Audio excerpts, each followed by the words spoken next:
Live on Black Wolf. Go live. Let's see.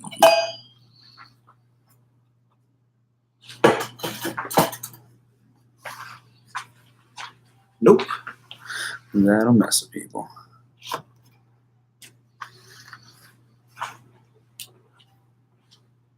Nope. What's up, Jessica? How you doing? Sparkles. I like that one. We can go with that one. Going with that one. All right. Wow. I'm 3 different spots.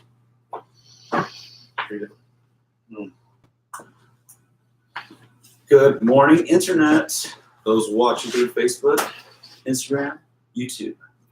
Hello. Right there. Mike? Yeah. Let's go. Let's do it. Good morning, Ben. Morning, Joel. How are you today? I'm all right. My right eyelid's swollen, but that's okay. How about you? Why is your right eyelid swollen? I have no idea. Well, this morning I was like, what happened to me? Did you ever watch Hitch with Will Smith? Remember when he ate something bad and he has some allergic reaction? Yes. So it was just my right eyelid. Just a little sensitive to the touch. How's your morning going? Are you allergic to something? I may have allergies to some things, but like pollen will really mess me up. If I don't take Zyrtec, man, that pollen in the air, like, ugh. I'll get runny nose. I'll rub my eyes like crazy. And that's what I was wondering. I was like, man, what the hell did I eat? And there's some gross stuff to follow, but I'll leave that for something else. Do you visit an allergist for that?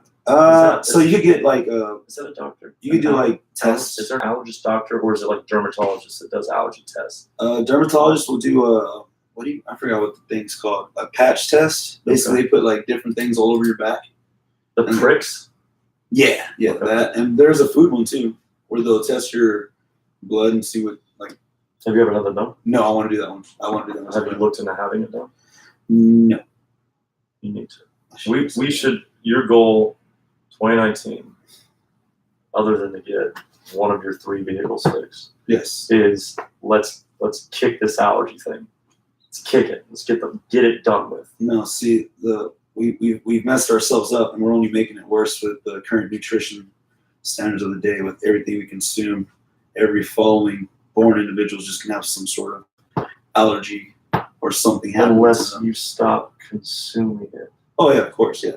It's like you're talking about yourself in a real weird way here. Oh, I'm talking about everyone. We've already made mistakes. We can't come back from you're looking at yourself, and you can come back. You're not dead yet. We are doomed for the end of it's the end of days upon us. You are going to. We've already made our choice. Yes. No, I think it's allergies. No. My sister had allergies growing up, and I think she went to, maybe it's a dermatologist. Someone out there I'm sure can tell us, but I'm kind of tempted to do 23andMe. Well, I think that's great, but I think you should go to a doctor. I think yours is serious enough that we could actually you could actually heal.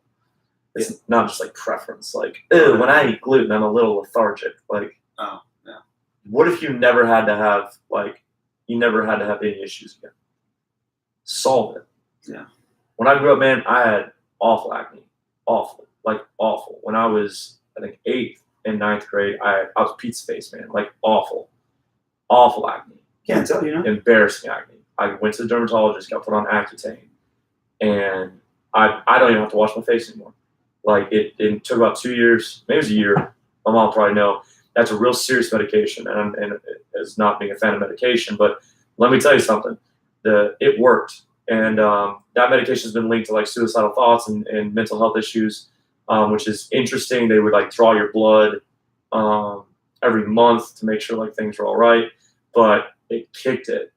All those pills and medications they all say it may cause this, and that, may cause this and that, may cause this and that. But they all say it, but Accutane actually have there were news reports of kids dying or killing themselves and being on Accutane.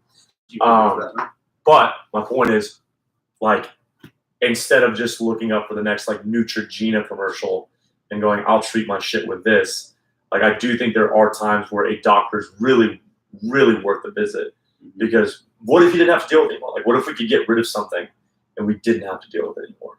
And then that way, it's not just putting a bandage on and be like, hey, right now, you know, this makes me feel all right or better than I did. And it's like in a week it's back or in a month it's back. Have you tried the espresso yet? No, yeah, I've not. I thought I was waiting for you to introduce your first espresso. I wanted to have an idea of what we're dealing with here. Yeah. Try it. Remember, don't sip into the mic and kill Chloe. Yeah, sorry, Chloe. She's married now. She doesn't listen to us anymore.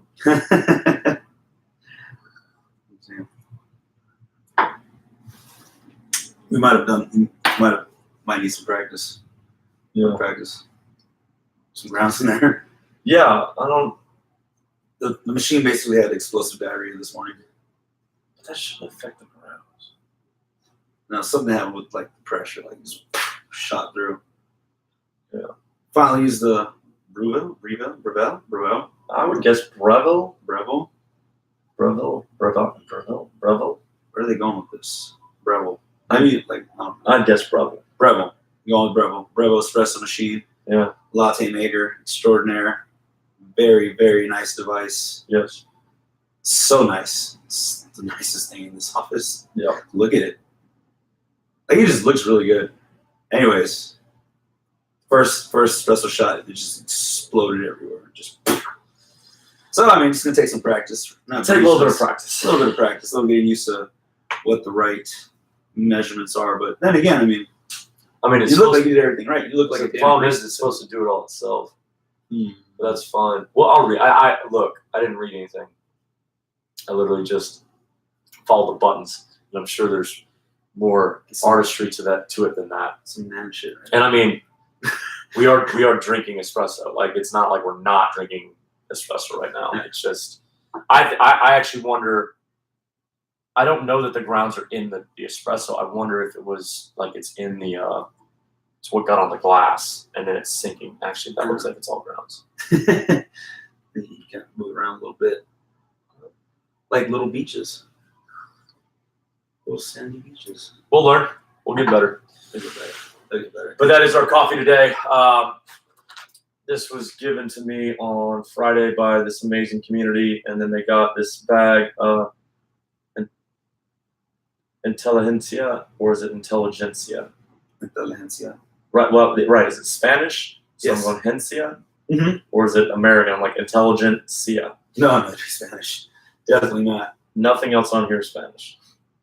Oh, they just want the name. They just want to sound exotic. Okay. But it was all roasted and ground in America, probably California beans. And I really don't know what they scratched out, but it was Black Something Classic, and y'all scratched out the something and put Black Wolf Classic. Great. That's funny. Great touch. Probably Black Cat. Espresso beans, whole bean. I don't know, bro. Fresh brewed intelligence. Until it, maybe they're going like the Fantasia route until the gen shut. No, it's in Valencia. It has to be. It has to be. Who knows? I really don't know. Black Cat Project. You know, sitting all the way back on this couch just makes me feel really short. Feet are dangling. Anyways, it's espresso coffee. Yeah. This is going to be the damn thing. We're going to fly through. So I experimented with some coffee yesterday. I made a iced pour over. Oh. Ice pour over. I could be biased. I'm going to need people to try that one out. So how are your pour over mornings going? Oh, you know, fantastic. Worth it. But I only have this small little Chemex that I found at Walmart. Little small thing. So right. It's a single serving. So I think I want to get a bigger one so I can actually bring some with me. You said you got the electric kettle? Yes, I love that thing. It's good. That thing is amazing. It makes a difference. Like, I understand now. Like, just the precision you get, like, you get to be more precise with where you pour the coffee. Because at first I had a plastic cup, and I was bending it so I could control the flow rate of the water as it came out, which it wasn't a bad gig, but it's no gooseneck kettle. So I had the gift card, use it, and it's amazing. Preset temperatures. I'm glad I went that way so I could just select how hot I want it. It's awesome. I know what I did wrong. Uh-oh. What did you do wrong? No, I think I left a part out. No, there's fucking water. How do you think the espresso was made? I don't know. I left a part out. What was the part? that long sleeve right there has cups in it. Has all the filters. filters. There was no filter. So you try again. Yeah, because that. Okay, we'll probably just restart the podcast. But for the folks that are live, Nice. why don't you sing them a song? I don't know. I'll talk about my ice pour over There you go. brewing process. There you go. So initially, I'm gonna get a little mathematical with y'all. There are measurements being taken. Original regular hot pour over. That's gonna be 25 grams of coffee beans. I have a little handheld grinder with a ceramic conical burr, precise grounds every time. So if you want to get into coffee, you want a conical burr. That's gonna be the way to go. Blades are not precise, although convenient and cheap. I mean, do whatever you want to do. Anyways, 25 grams of beans. Measure that, grind it up, put it in a filter, and then I'm using 300 grams of water. 300 grams? 300 grams of water. Yes, I'm measuring everything in grams. So that's how I usually do it. I put my grounds, my Chemex on the scale, measure it out. It's good to go. I pour about 50 to 75 grams of hot water just to let the coffee grounds bloom, and that's going to help with increasing extraction, flavors and caffeine content.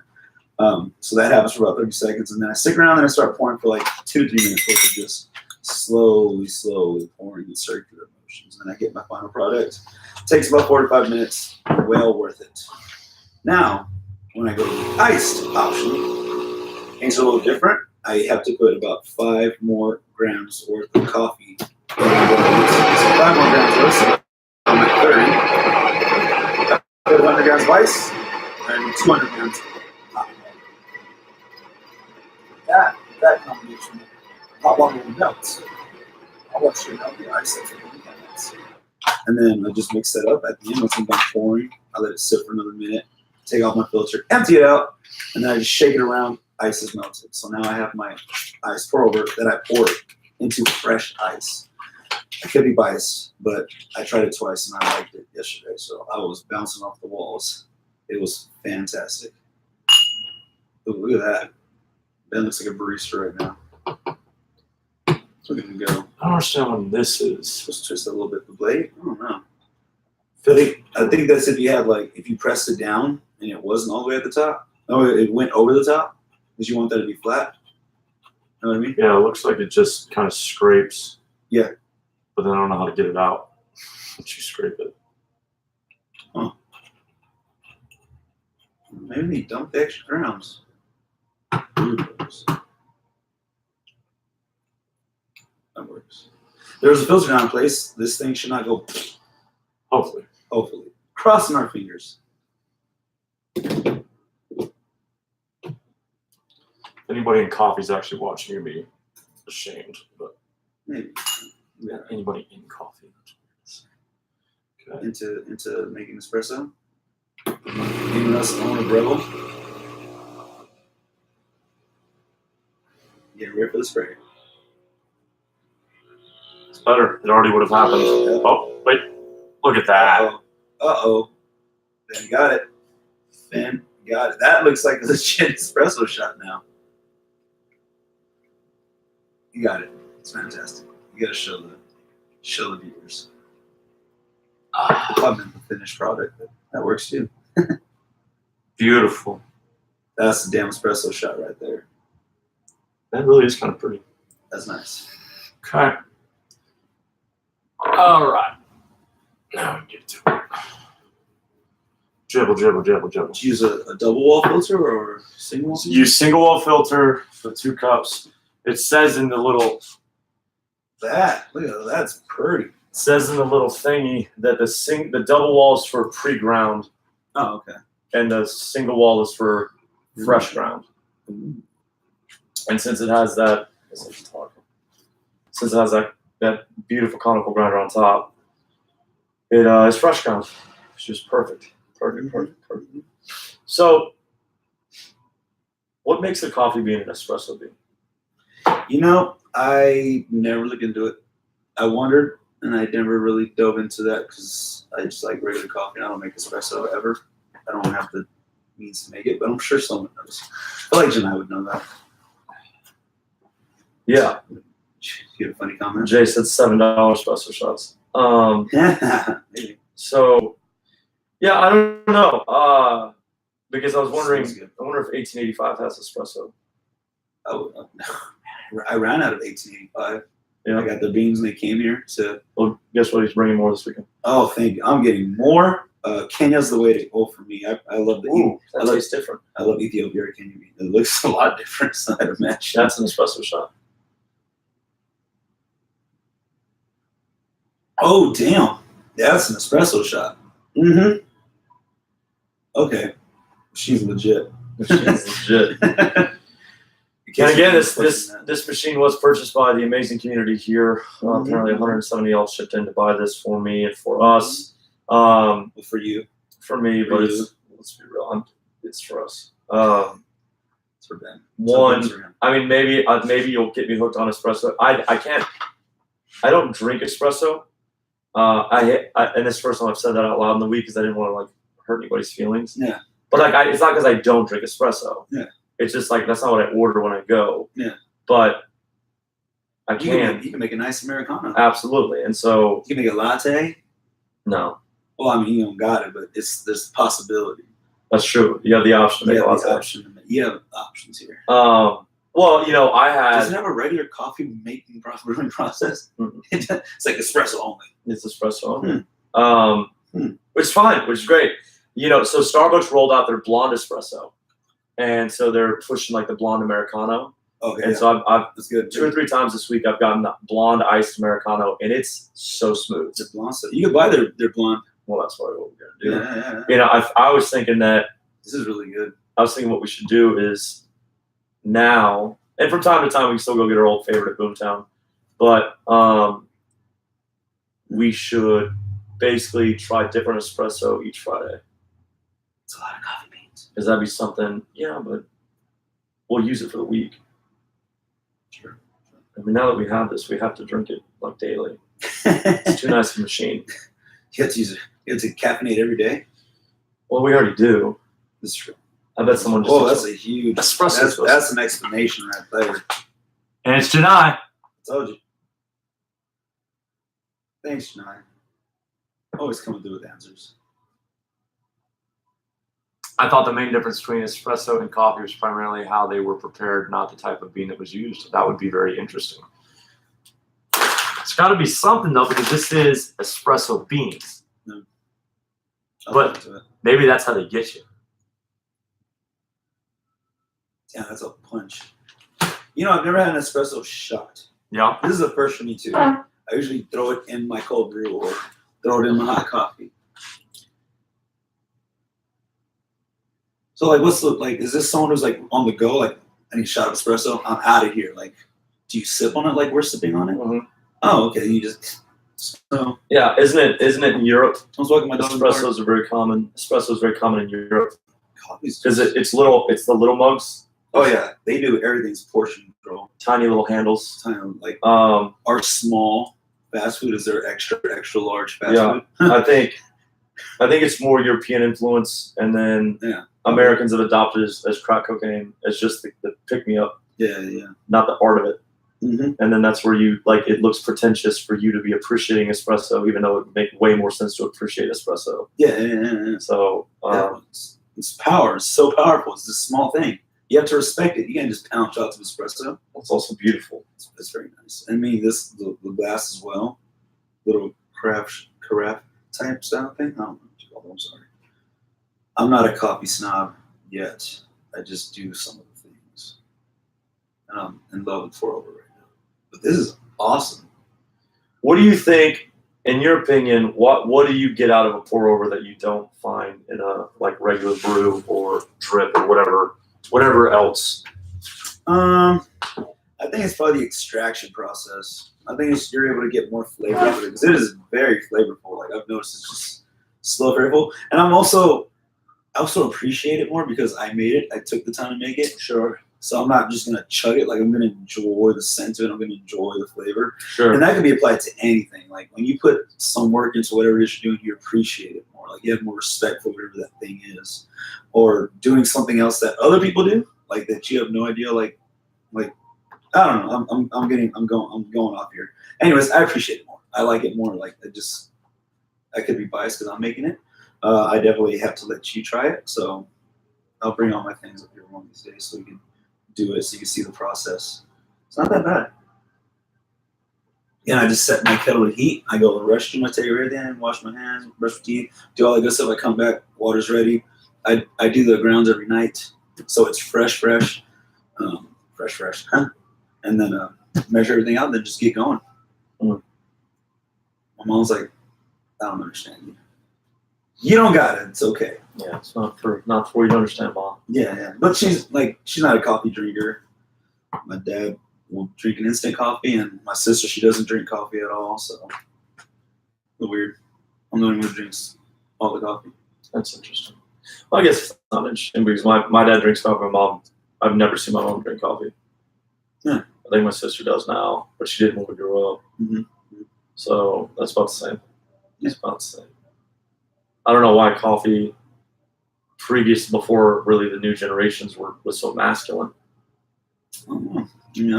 I don't know about that. I mean, like, I don't think it's actually masculine, but like, I don't know. I mean, even when I was younger, Starbucks kind of emerged when I was in high school as kind of being the place, and people went. But I remember even any kid got like those frappuccinos. Yeah, it wasn't really about the coffee, and so I don't recall. Like, the rise of iced coffee was not a thing. I don't remember ever knowing that iced coffee existed until like 5 years ago, something like that. That's not true. 8 years ago. I used to hate coffee. Yeah. When did you start? You know, I definitely started drinking it more when I got to Black Wolf. Mm-hmm. That's for sure. I would have like maybe a cup at the job before that was just like a regular warehouse job, so I'd have a cup. Right. But because it's just like the prepackaged Folgers, like rip it up, put it in the brewer, leave it in there, go. Mm-hmm. Regular coffee machine. So I would have a cup of that, just whenever get going. But I think it was also because I was going to the gym before going to work, so I already had like something in me. Sure. I would take caffeine pills. It was a caffeine supplement pills and then beta alanine, whatever, my little pre-workout concoction. And then so I was like, I already have some caffeine in me. I'll just have a cup. So I definitely started consuming more coffee. Yeah. I got some Black Wolf. Yeah. Since y'all like coffee, you and Nicole like coffee so much, it sounds like Yeah. I got into iced coffee first. Right. Mm-hmm. Yeah, I didn't like coffee. My dad drank it every day. Drank it morning, noon, and night. Literally, still does. Wow. And does he go decaf at night? No. Well, I've seen him drink decaf before, but he'll just finish whatever was in the pot when he left for work. Oh. It's like it doesn't affect him. I've always considered that. Like if it's late, like I want that coffee taste, but I don't want the caffeine because I'd like to go to bed. Do you go decaf? Like what is decaf's purpose? I thought about telling you to go grab a decaf for me in the morning on Fridays because I don't want to necessarily be caffeinated the rest of the day. Yeah. Especially if I'm trying to take a break in the middle. Mm-hmm. But I've never had decaf. But what's decaf? What is decaf's purpose, y'all? Let us know. Is it just a flavor thing? I don't want to get caffeinated, but I like the taste of coffee. Yeah, that's interesting. This is really good. You like that damn filter? Mm-hmm. Filters, y'all make a difference. Don't forget to put it in there. Yeah, maybe read the instructions. That's just a macho thing. If you never, let me just click these buttons. I don't think it's macho. I think it's patience. Not reading instructions. I mean, not reading instructions. Right, but I'm saying like. The reason I didn't read the instructions because it looks like it's pretty self-explanatory. Oh yeah. I mean, they did a really good job of like you just push button. Like there's really no art to this machine outside of the artistry they used to design it because it's big buttons lit, so your options are lit when it comes time to choose, and it's pretty self-explanatory. But the putting it together. Maybe just that's where maybe we need to slow down and read. I've become impatient with pretty much all things in life. But slide that filter in there. It doesn't make a mess, which is real nice. Doesn't put the grounds in your coffee, which is what coffee would do too. So if you did a pour over without a filter, you could just heat up the beans in the water. Yeah, pretty much. Be like a French press without filtering it out. Yeah. Dump it all in my cup. You could actually use a French press to make cold brew too. Just leave it in the fridge. Well, you can do a pour over to make cold brew too. Yes. You know? Yeah. Well, iced coffee. It wouldn't be cold brew because cold brew is brewed cold. Interesting. Yeah. It's like a Japanese pour over would still be just an iced coffee. Correct. That's interesting. Yeah. Cold brew just means it's brewed cold. Still the best coffee I've ever had was a Japanese pour over. Where'd you say you had that? Morningstar. When Destin was there. Yeah, that's right. And what was it? Do you remember what the thing was? But like, what made it a Japanese pour over? It was ice. It was pour over ice. Oh, okay. But you had to calculate. You reduced the water because you took into account how much the ice would melt. Yeah. Mm-hmm. And so you didn't you didn't flood the beans. So there's less water going in because then the ice would then basically dilute what came down. Yeah. And so then the flavors unlocked without being washed away. So you basically got all the benefits you talked about on a pour over in terms of extracting the flavor and having it like be more palatable. Like you can taste the flavors. Yeah. But you don't have that common mistake with iced coffee, which is flooding it. Like a lot of people want just pour hot coffee over ice. Yeah. Problem is hot coffee is brewed to use that right ratio of water to beans already. Then you add ice to the heat, and obviously that adds more water. Yeah. So unless you're brewing your coffee super strong, which is what you should do if you're doing iced coffee. Yeah. Because then you basically I think the difference is the Japanese pour over it's technically not an estimation. I think there's actual calculations done for how much, like the precision that the Japanese operate with day to day is supposed to be, and that's why you can't normally get it at a cafe because it takes so much time. I mean, it took her a good 7 or 8 minutes to get it done. That sounds about right. Yeah. So does that mean I made a Japanese pour over yesterday? It doesn't sound like you did calculations. So no, I did. I don't think I did 100 grams of ice and 200 grams of water to make a total of 300 grams of coffee. Okay. I did my math. Seems I like made a Japanese pour over, y'all. Probably Google it, but yeah, I can't imagine what else would there be. What other consideration would there be? I don't know. I just found a video that said make ice pour over, and call it Japanese pour over though. Yeah. I don't know. Maybe there's another step, but that seems like all there would be. Well, I did more coffee because Did you feel like it was more flavorful? It was good. Yeah, it was good. I always feel the hotter ones have more flavor though. But cold brewed coffee is not as bitter. Okay. Which is why I gravitated to cold brew in the first place. Because I'd never liked the bitter taste of hot coffee. Right. So it was a smoother taste. It wasn't as acidic. Wouldn't yellow your teeth as much. I don't know if that's a real thing. But the first two for sure. Not as acidic, not as bitter. But I've grown to like the taste of warm coffee and appreciate the flavors put into it. So I mean, it's both delicious. I was very, very excited when I was drinking it. Good. Well, that's fantastic. So it's been an exciting week. Miranda had her first full week with us. She arrived last Friday after the podcast. She actually showed up for 19.2 with Robert. Mm-hmm. So now today's Friday for 19.3. She was with us all week. She was here every day for at least part of, if not the whole day. And so it's been a great time. And I'm sure many of y'all were able to interact with her. That's kind of the goal the first 2 weeks is not so much the coaching, although she is hopping in on that and doing a great job there, but more how many hands can you shake, how many people can you say hi to get as familiar as possible. And so it's really exciting to have her here and to see the potential that we have as a team and her as an individual going forward. How was, because I know y'all got to hang out with her and Robert on Wednesday, how was yoga? So again, Black Swan Yoga, 8:30 class? Yes, 8:30 class, 8:30 to 9:30. 8:30 to 9:30. Yeah. Really good. It was fantastic. We had a good time. Robert enjoyed it. Miranda missed the sound bowls. They didn't have those this time. I don't think that happens too often. Man, I wish those came back. Those were amazing. It was a fantastic hour. The instructor was awesome. She had very good energy.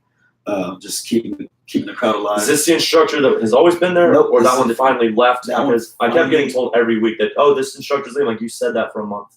Yeah. So that one's gone now. That one's is the class gone. still packed? No. It's not as packed as it was towards her end. Right. But she's not gone. She's going on her honeymoon. She's just not teaching that class anymore. Okay. Yeah. So she was just making it seem like she was leaving to Mars for Elon Musk. That's what it sounded like. First one on the space shuttle. Yeah. She was one of the first. They need a yoga instructor up there. They chose her. So, anyways, no, she's not going on. She's just not instructing that class. She was going on a honeymoon. I think somewhere fancy for sure. But this lady, she was just as great, very good energy. I think at the end of class, she was really cool. So I mean, it's been a while since I've gone as well. So it was me, Maddie, Miranda, Robert, Miss Cecilia. Where were you at? She was supposed to go, but it wasn't this pack, so it was good. It was fantastic. Good. Just man, stepping on sweat puddles. Oh, it just gets me every time. Because you got to go put your. Why are you stepping on the sweat puddle? Because you got to walk to your cubbies to get your stuff, or walk to the blocks to get the blocks for support, and they're all the way in the back. So it's like you step in something, you're like, that's not water. Oh man, it's pretty bad. And you're barefoot. It's like that's not great. You can't step on. You can't be in shoes in there. So yeah. Oh, who was that? Hi there. Yeah, that's the only. I mean, that's the grossest thing. Other than that, But that's not good. it's what it is. It is. I don't know. There's no way around it. That's the thing, I guess. We're bonded by sweat. Get to know some people. Just seems avoidable. Really seems nuts. like It's too dark. seems like we could figure out why are y'all moving in the dark. It's just dim lit. It's not. I'm telling you, But why don't you? My question is because my theory would be get all your shit squared away Uh-huh. before the lights go down. Yeah. Does that make sense? All the shoes are outside though, so there's no avoiding it. But why is there already sweat in there? Oh no. In the beginning, no. There's Yeah. no sweat in there when you get it. They clean it between classes. They always clean between classes. Okay. But afterwards, you still got to. So you say when you're getting your stuff away, Yes. When you're rolling up the mats, putting away your blocks, you're gonna there's just just sweat everywhere. There's sweat everywhere. Oh, Oh. Hey there. I mean it's fine. Like it doesn't bother me. That like I mean, wouldn't you walk in here barefoot, and I think Right. that's gross. it wouldn't even cross my mind to be bothered by that. But like just the stay expect. I just feel like I think that's just expecting hot yoga, though. Yeah. Like, no one complains about it. well, People I just think walk yeah, around. obviously someone's gonna sweat a lot, but like either having pathways, Yeah. like having like little walkways where you don't sweat. That would be nice, like a little strip of like you can just walk this perimeter to get to your Right. shit. But no, And I guess getting as many people in that space as possible. they do. They get everyone in there. Why do you think that quality control is not a big deal in yoga? As far as cleanliness, No. This is not about. No, I agree. I don't think they're doing anything wrong. They clean between classes. That's what you're supposed to do. like control. I mean, Maddie's not a huge fan of the cleanliness of the mats you rent there, but other than that, I think like what else are you gonna do? Like, I could smell the previous but person what? sometimes. Stop. What I mean is like quality control in terms of like, okay, when we had a few athletes join recently and they walked into our 4:30, and our 4:30 was 23 people. I'm like, is it always this big? Oh, so yeah. I don't feel comfortable with this many athletes, and we have 2 coaches. Mm-hmm. So like in yoga, why is it not a big deal that there's so many people that instructor will never, ever, ever address everybody? And it's not just this place, everywhere. Yeah. Everywhere the goal is to get as many people in there as possible. I don't know. I don't think they probably don't take into consideration having that many people. Although with that class, it is an all levels class, so it's not like you're gonna have the wrong person in there. Like with us, we have the potential to have like someone in a class that could be very technical. They've never been CrossFit in their life, so that's something that we dread sometimes. But for them, it's an all levels class. Like, hey, if you can't do something, you don't do this. I could literally go there and just lay down. I understand People are that, stretching. but like, what if they don't know whether they can do something? They just see them struggle. Like my mom's gone in there and she does what she can. Right. And she's gone 2 or 3 times. Like she's gone without me, which is pretty awesome. And I know she can't do all the things like I can't forget the names. I'm not gonna go through all the names. But there are like some poses where you need some balance or you need some strength in that plank. And they love planks. Bless you. Bless you. Sneeze will be the death of me. Anyways, I'm driving. Allergies. You got to go to the allergist. We got to address those. I could sneeze out of nowhere.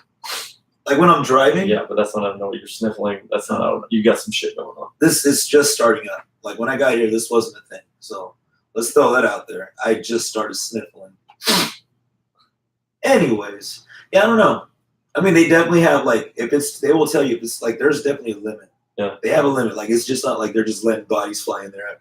They have a limit, which seems to be like 1,000 people per class. And they have actually a cutoff too. Like you can't get in there 6 minutes late. Like once it's 6 minutes in the hour, doors closed, you're not getting in there. Right. That makes sense. So I don't know. I don't know. Maybe they just feel like everyone needs to practice yoga. So like we want to get as many people in as possible. Practice yoga. Well, no, from their perspective, it's money. Absolutely. The more people come, the more people I pay. didn't want to say that. Absolutely. No, I get that part. My question is, why do the practitioners of yoga, the people that are attending the class, why are they not, hey, this would be better if there was 10 less of us? Yeah. Like, or hey, this would be better if there's another instructor. I think they feel like it's not that.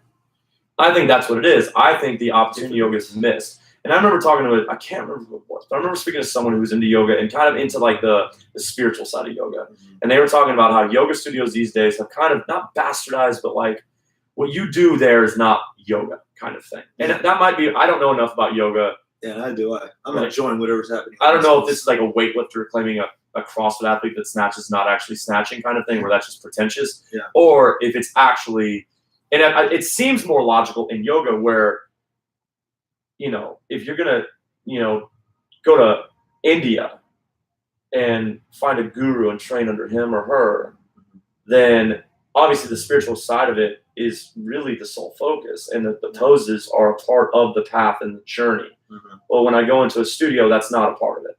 Yeah. It's a stretch. Yeah. And if you tap in your meditation, that's awesome. They monetized your this monetizing your practice. They've dumbed it down and monetized it. Yeah. And which is fine. I mean, that's fitness. There's a number of places. You know, we were having a conversation with Kim about that. It's like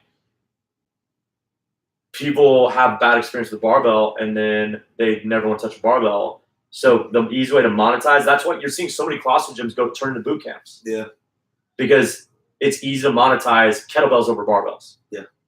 But man, barbells build confidence, barbells build symmetry, build and some people coordination. do not know how to move a damn kettlebell. So well, that's the other thing. Like, you can still be just as unsafe and just as sloppy with a dumbbell or a kettlebell. People walk and break shit. People walk and sprain shit. People trip over air and then bust a rib and like. So is the yoga studio the yoga version of F45 or Orange Theory? Could be.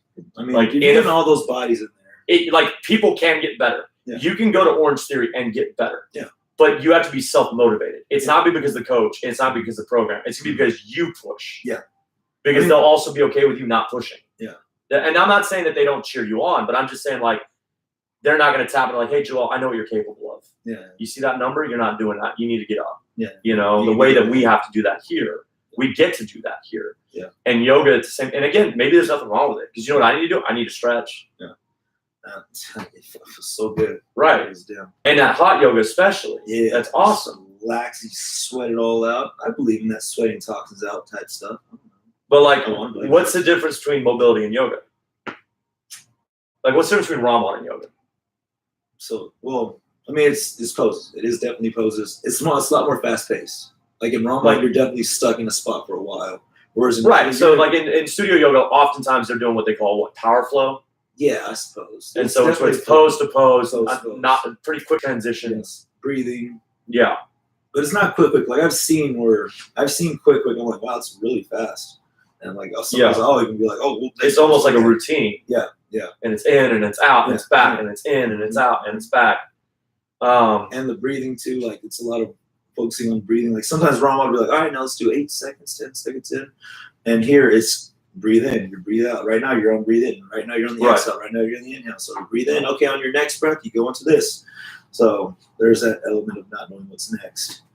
But there's sometimes where I'm wondering, like, am I doing this right? And I have to look around. Like, that's where the quality control comes in. If it was a smaller class, maybe my instructor would be like, hey, do it like this, not like that. Right. Although I feel like it's a hit or miss. Sometimes they're really good about you should be like this, like that. And sometimes it's like they didn't explain it. Mm-hmm. But it's rare that I'm in there very, very, very, very clueless about what's going on.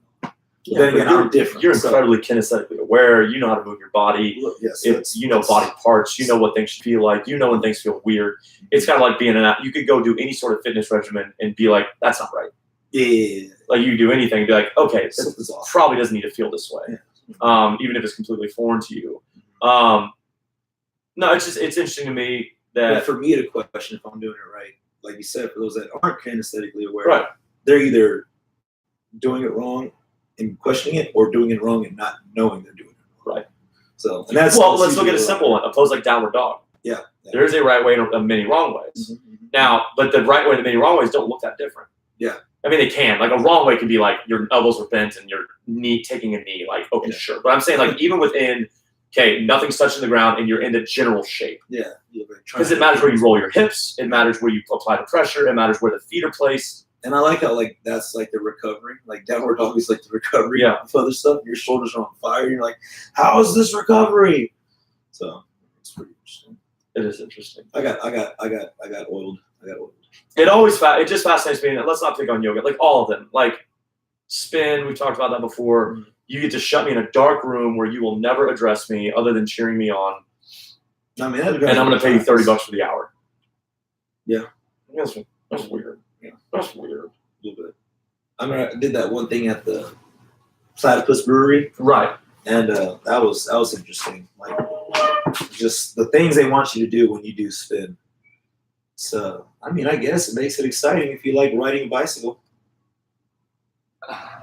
What was I saying? Matty Garcia, it's all very active listening when a class is super packed. Otherwise, the instructor is able to be moving around and demonstrate. Yeah. So, I mean, so that's something else I didn't know about. Like, let's piggyback off that.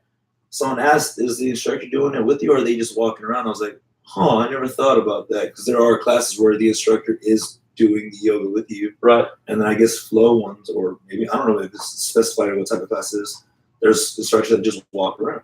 Yeah. So, I mean, I think it depends on the class, too, because I think the ladies, the instructor said she was doing yoga with the previous class. So, I think it just depends on when you go, what hour of the day you're going to yoga. Just, again, she was real cool. She's like, I'm high on yoga right now. So, and I believe in that, too, because after class, I'm like, ooh, I feel real good right now. Like, just so calm. That's good, man. I feel like I'm pumped back like that. That's awesome. Well, good. I'm glad y'all had fun. And I'm glad you got to spend some time. Yeah, Robert enjoyed it too. Like, he didn't know what to expect. He really enjoyed it. So, and Miranda, she missed it too. She was real excited to go back to it. So, I'm glad that she took to it. Maybe, hopefully, they both make it a regular thing, more often. No, I think that's pretty perfect. Mm-hmm. That's good, man. Well, I mean, looking ahead, we got 19.3 tonight. We'll have the update show next Monday. What are your thoughts on that one? How'd it go this morning? We had a couple do it. How many did it? Everybody. I mean, like, just a register. Like, did it. I think -1 in each class, so which is pretty cool. Is it? Because we have a whole event at night where they could come do it. Just so there were. No, it was fine. 5 a.m. definitely had to deal with me for the first 20 minutes because there was way too much to set up and there's a mess. But once I settled down, they killed it, and then 6 a.m. was much easier time with 6 a.m. because they didn't have to deal with me having to run around and set everything up. So it went smoothly. It's a real simple workout, and I don't really have any opinions on it because it's real straightforward. I think the 24-inch box or step up is too high. I think that's irresponsible. I think that it's not worth it. But our athletes did it, and they didn't. There was no stumbling. There was no issue. So maybe I'm wrong. Maybe that the knee safety is not as big of a deal. But I don't think that'll change. If we do a weighted step up, I think we'll always keep it at 20 inches. You're not going to get to the handstand walk. You're not going to get to the bear crawl off your scale. The scaled athletes have a better chance. But if you do the math, guys, look, when y'all do unweighted step ups, you do about 15 per minute.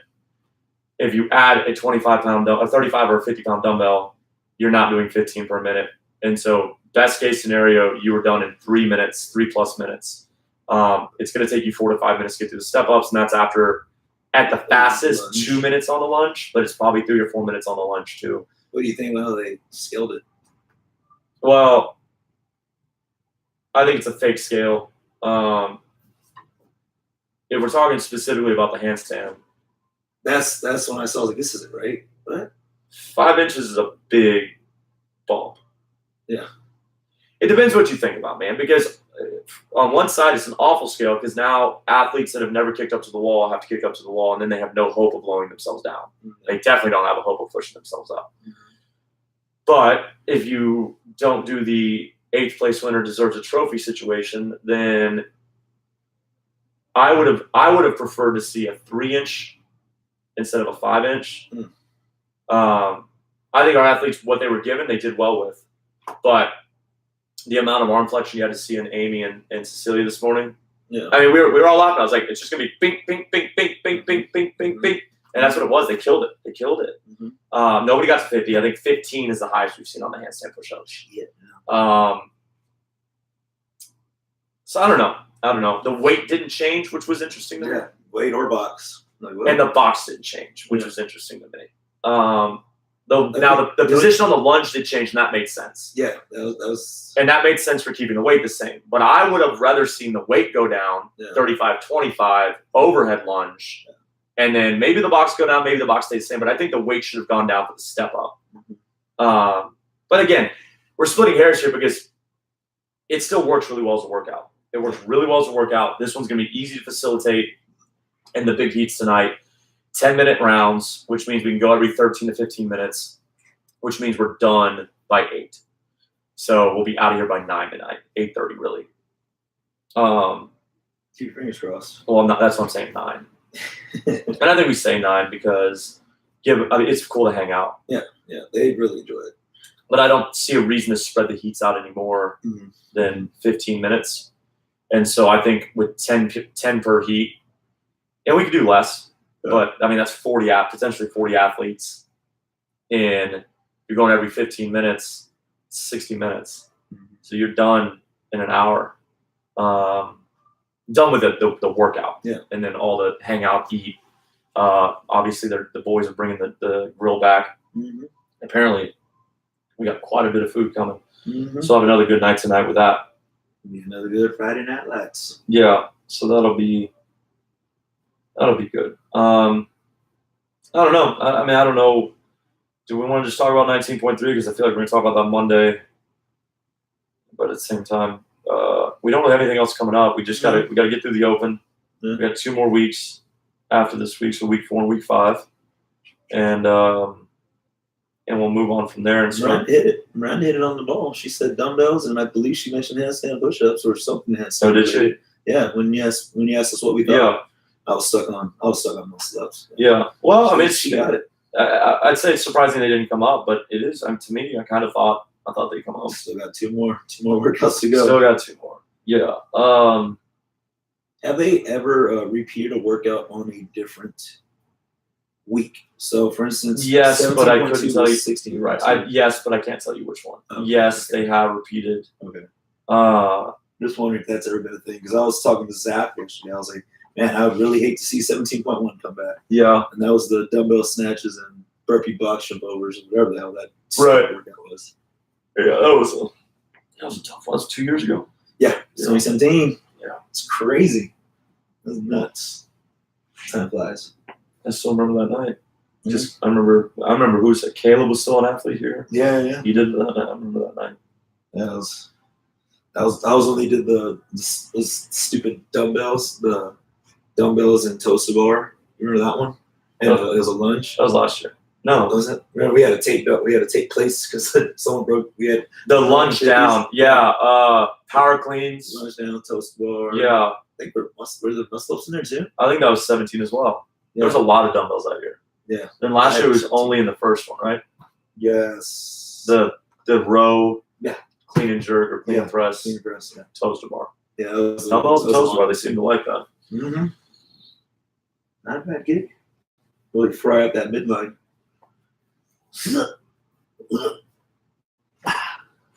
Yeah, that was a good one. You watched anything, listened to anything good this week? I can't think of. Oh goodness. No, nothing interesting. How's your Spanish going?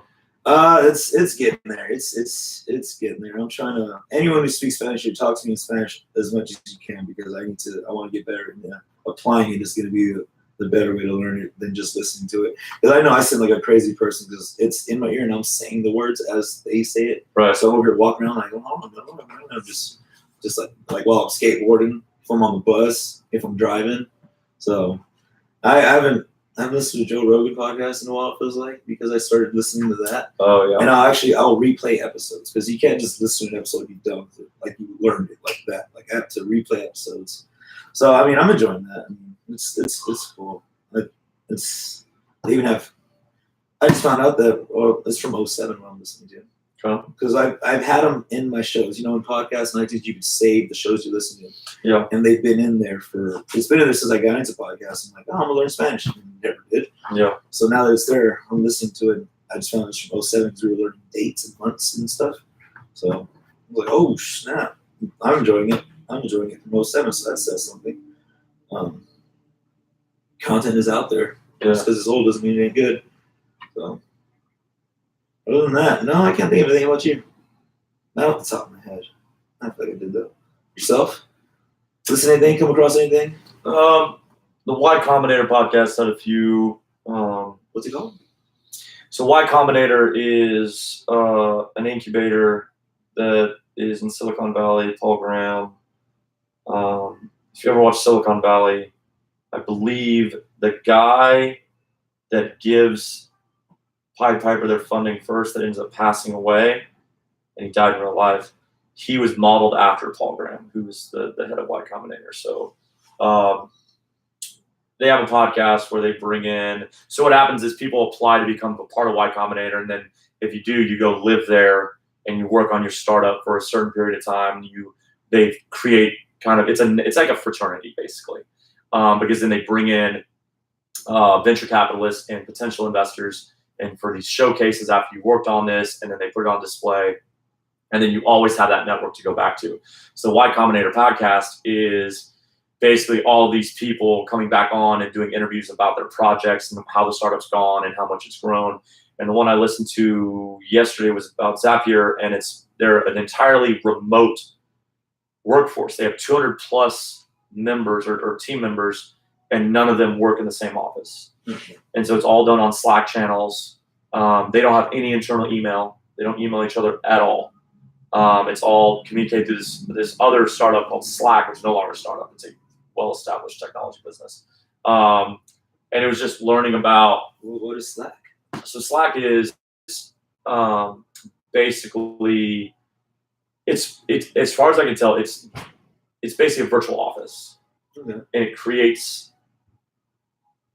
I think you can create channels for different teams. And so our facilities management team could have a channel, and our coaching team could have a channel, and our retail team could have a channel, so that the whole team doesn't have to read the same messages. So if you're not involved in retail, you don't have to see Maddie and I's discussion about retail. But if she's not involved in coaching, she doesn't have to see our discussion about coaching. Okay. And it offers easy ways to kind of like message each other, to organize information, organize posts, organize forms. I believe it's not something we've used, but from what I can tell, that's what it is. Carbon copying everyone in an email. That's it.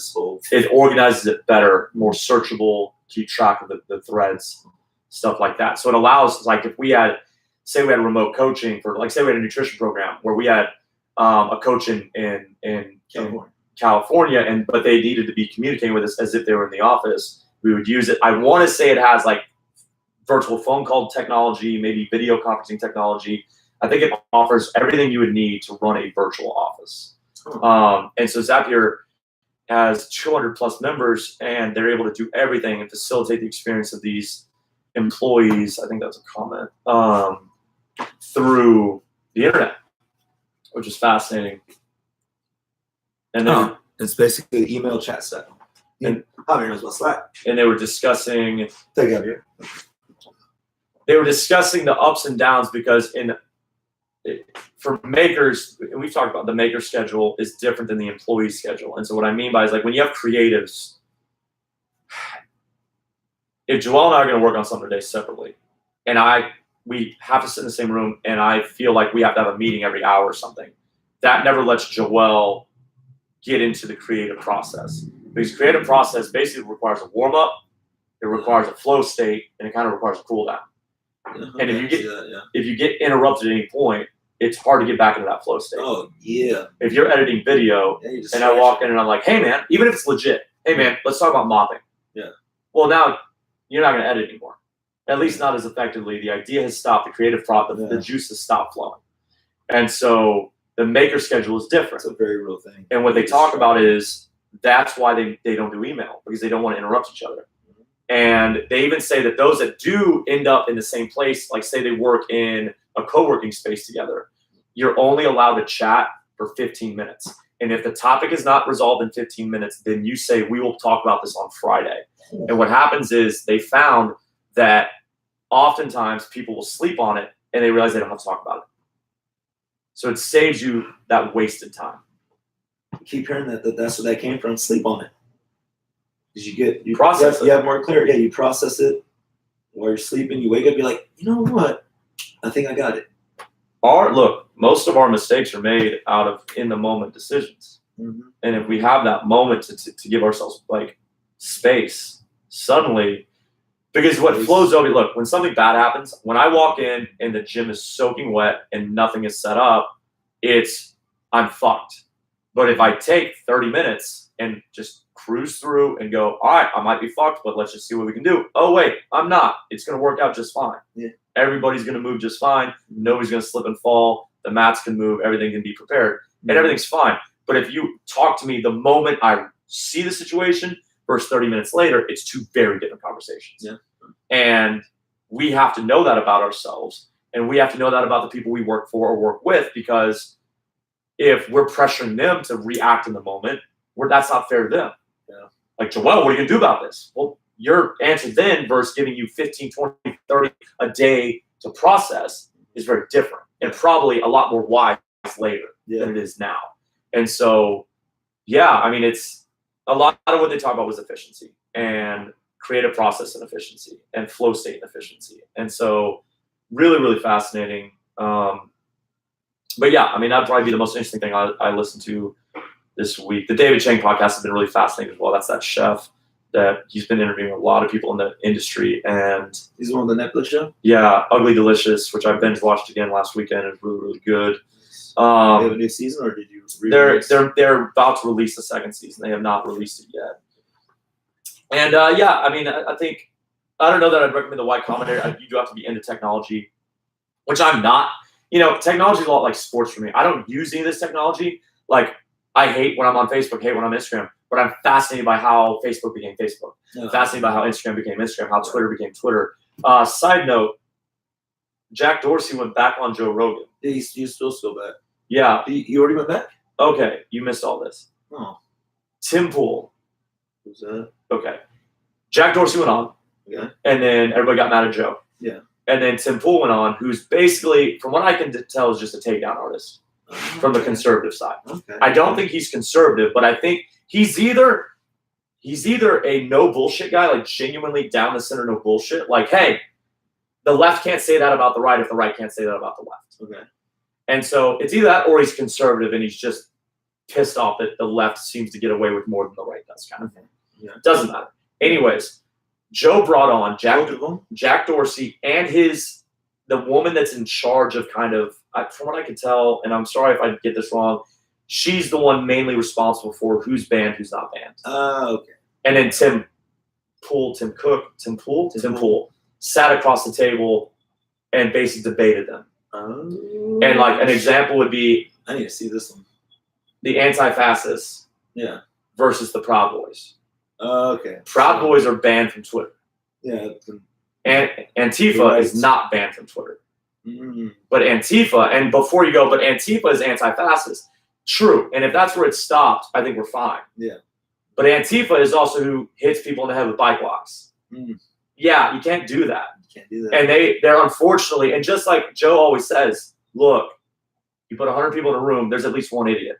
Yeah. There's one person that's going to ruin this. Yeah. And the Proud Boys, this is fat, and we don't need to get into details, but like the Proud Boys is fascinating because it was a joke. Yeah. It was a joke that then the dummies ran with. We're Proud Boys. And now it went from like McGinnis was joking about it to suddenly people took him seriously and ran with it. And now it's a real monster. Okay. Well, the anti-fascists are the same way. Yeah. They're getting weaponized and they're getting violent and they're calling for violence. Mm-hmm. But they're not being banned from Twitter. Yeah. But Proud Boys are being banned from Twitter. So that's just a microcosm of the discussion. And I didn't watch it because honestly it gives me a headache. And ever since the Covington kids, the Catholic school kids that went to Washington, D.C. and were basically framed. Yeah, framed, yeah. I agree with that. Look, 8th graders, or were they 8th grade? Whatever they are. They were kids. Kids are assholes. I get it. Yeah. Did they have to buy the red hats? Like, no matter what, you sport right or left, when you put that hat on, you're clenching your fist. Whether you and if you're like, no, I'm not. It's just a fact. Okay, it's just a fact. It very much is. It's just a fact. Okay, and you know that when you're, especially if you're doing it nowadays. Yeah. Okay? You know people don't like that. That's it. So. You're doing it fine. If you're not going to fight, you're doing it to be contentious. You're doing it to be abrasive. Yeah. Okay. So a bunch of kids doing that, they're doing it to stir the pot. However, it doesn't mean they're racist. Yeah. And it certainly doesn't mean that they were mocking Native American elders. Yeah. So then you watch. Well, we got to wrap up anyways. Yeah. Then you watch the video, and it turns out they were being verbally abused by another group of demonstrators on the left side. Yeah. And then that Native American walked up to them. Like he instigated the incident. Yeah. Yeah. And you know what? When I saw it on the news, the first time it came out, I immediately was angry because it was like, oh, these little kids wearing these hats. So was I, absolutely. And then I just like, I'm not even going to say nothing about it. Like, I'm tempted to be like. I'm so glad I didn't share anything. I'm so glad I didn't share anything. Yeah, exactly. Yeah, exactly. And I'm not one to do anything like that anyways, but like I was just inside, I was starting to like get mad, like these fucking kids. But I was like, you know what? Let's let it play out. Let's see what happens in the coming weeks. And then you find out all the information that everyone's holding back because they want to write this narrative.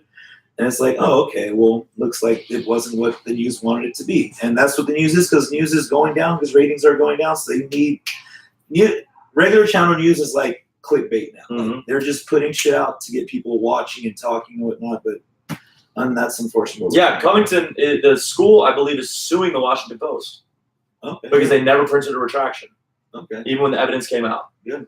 You know, and again, like right or left doesn't matter. Like, bullshit is bullshit. And that honestly, I'm glad that happened though, because when it called in, and I think I mentioned this before, but I realized how far I've fallen into outrage culture, where I'm looking to be outraged. Mm-hmm. I want to be mad about it. I want to see stuff, and I try not to get mad. It's good, man. Try not to, because nothing good comes from it. Yeah. And you don't change anything by doing that. You just ruin your own life. Mm-hmm. And now when I see something like that, I realize it's all through the lens of the reporter. Yeah. Who's in reporter used loosely there. Yeah. Who's typing the blog post. Or journalist, yeah. And so you cannot take anything at face value now. Yeah. I mean, I'm sorry. I'm sorry. Jussie Smollett was attacked by two white men in MAGA hats. Oh, man. The world went crazy. We were going to burn down Chicago to find these two dudes. Sure were. And then Jussie Smollett paid two Nigerian brothers to fake beat him up. Yeah. And now we're quiet. And we're like, it's dumb, but whatever. He ran with that. If anybody on the other side had done this. Yeah. Hey, I got attacked by two gay dudes, and they told me that they hated me. Really? And then I was found to be fake. Yeah. Y'all would crucify me. Oh, as rightfully so. Yeah. But then it's on the other side, and it's like he's got issues. He called himself the gay Tupac. He did. one of the podcasts I listened to, they called as soon as it came out, they're like, I ain't buying this shit. You know why I didn't think it was true? The news didn't bother me, because white dudes, racist, sure, why not? It's their favorite thing. Yeah. What bothered me was the Subway. Oh. First of all, did you know Subway's still open? I didn't know it was open at 2 in the morning. Didn't know it was 2 in the morning, but I didn't even know it still existed. Yeah. It's been so long since I've seen someone eat a Subway sandwich. So it was like he was going to Subway at 2 a.m. It's like, this is already weird. Yeah. Like, of all the things to go get at 2 a.m. Yeah. And then they said that he showed up at the hotel. He's got a workout plan going on. Those are his trainers. Stop. He showed up at the hotel, still with a noose around his neck, and holding the Subway sandwich. Bro, if I get jumped, I'm hitting him with a sandwich, first of all. Like, stop. And then the story of, like, I fought him off. And but then he's like, the perfect intact sandwich. But then he's like, but it's probably only like 10 seconds. Dude, Bruce Lee. Like, toss the sandwich, and then catch it. My point isn't saying this. And then you ruined it for everyone else who's going to have that problem happen to them. Well, because hate crimes are real, folks. Yeah. Hate crimes are real. And they're awful, and they're horrendous, and there's no room for them. Ruined his career. But you're the boy who cried wolf. And so the next time someone is assaulted or abused or attacked, everyone's going to be like, like, is it real? Yeah. It sucks. It sucks. It's the same as if a man or a woman falsely reports sexual assault. Because And that's happening. That's the evidence we have for when someone legitimately reports it, and we go, yeah, but sometimes y'all lie. And it's like, who's y'all? I was assaulted. Yeah. Like I was assaulted. Like, yeah, but y'all lie. So why am I lumped in? Yeah. But it's because the few ruin it for the many. Yeah. And I just don't understand how we were so outraged to begin with, but now we're just kind of like, he's probably got some mental health issues. Yeah, and that's I hate that that's what everyone goes to. It's probably mental. Well, you know who has mental health issues? Fucking racists do. But we never go like, but you're probably struggling with something. Mm-hmm. Yeah, being raised by idiots, okay? Being raised by a culture that teaches hate, but we don't give them empathy. We don't go, so it's okay, brother, I understand why you're this way. Yeah. And I do think we should. That doesn't mean it's not forgivable, but like, where's the line on like, okay, if you come from a broken home and you're a little bit rough around the edges. That's usually what the problem is, where you come from. But I'm saying right now, you come from a broken home and you're a little rough around the edges. Maybe you're a little abrasive when I first meet you. Okay.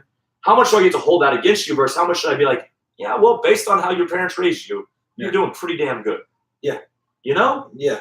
You should listen to the podcast with, he interviewed some journalists from England. His name is Johan something, which is Joann, whatever. Yeah. And he talks about stuff like that. Like, how come we're not trying to figure out what the problem is instead of trying to push it away, push those people out? Like, we're seeing they're broken, they need to be gone. Well, the problem, I'll say this, and it's not the problem with the country, it's problem with all of us.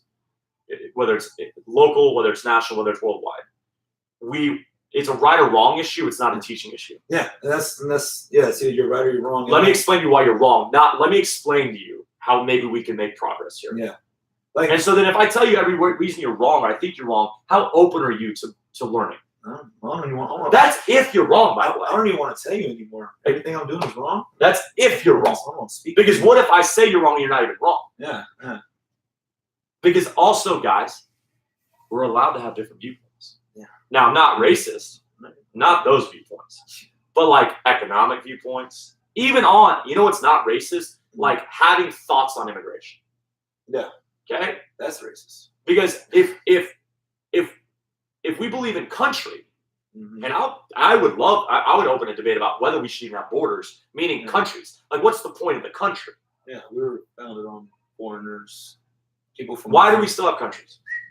Because power. Yeah, because power. You want to own our land. But if you subscribe to the idea that we should have countries, then you do kind of subscribe to the idea we should have closed borders. Yeah. Because if we don't have closed borders, then you don't have a unique country because then it's free flowing. Yeah. Which again, I think I can get behind, but at the same time, I'm just saying if you're playing a game, you got to play by the rules. Yeah. Okay, and that's it. You can have different viewpoints on that. Mm-hmm.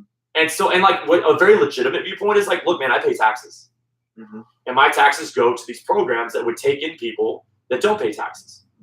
Okay, cool. That is not a racist viewpoint. Okay. Now, if I go like, hey, anybody with brown skin that comes to this country, they're illegal, and if they're illegal, they're wrong. Like, whoa, why is it gonna be brown skin? What if white people come in illegally? Yeah. Why does it never apply to that? Yeah, there are plenty of light skinned people that are. Now you're racist. Now it's not immigration. Now it's racism. Yeah. So there's these lines, and then we want to be so right all the time that we then throw immigration into racism. If you have any thoughts on immigration that aren't open borders, now you're racist. It's like, wow, we have just cut off all this. So I either have to believe in open borders or I can't talk. Yeah. Great discussion. Yeah, and no one wants to talk. Nobody can talk. No one's going to talk now. Everyone's going to be silent. So now the only people we hear are the people willing to talk, which are the assholes. Yeah. They are. Because they either aren't aware of the temperature of the room or they are fully aware and they're exploiting it. You should. You're not going to want to, but you should listen to the Alex Jones one too. It was really stressful to just hear the clips. I watched like 2 clips and I was like, "That's real so stressful." Wild. He's so wild. It was real stressful. That guy is stress-inducing to me. I did watch that one. That was great. But the Johan was pretty interesting. I wanted to throw this in there before I cut off. Yeah. But he said that they have places where they will give people who are addicted to drugs. They'll give them drugs. Yeah. A controlled amount in a controlled environment. That way they can monitor them and then send them out. Yeah. And they have recovered because they've gone through that process. Yeah. Because people were like there for them to help them out, figure out what's going on. Right. And part of that was letting them do the drugs. Right. And helping them get off the drugs. Right. And it took them, giving them drugs. And for us, it's like, you can't do drugs. Don't do drugs. It's illegal. So everyone's doing it illegally. And that's why they're overdosing, because they have to do it when they're all alone. And they don't know how much to give themselves. They overdo it. And that's just one of those things where if we could do things so differently. So differently. But But the reason that's not more common is because big pharma makes the money. yeah.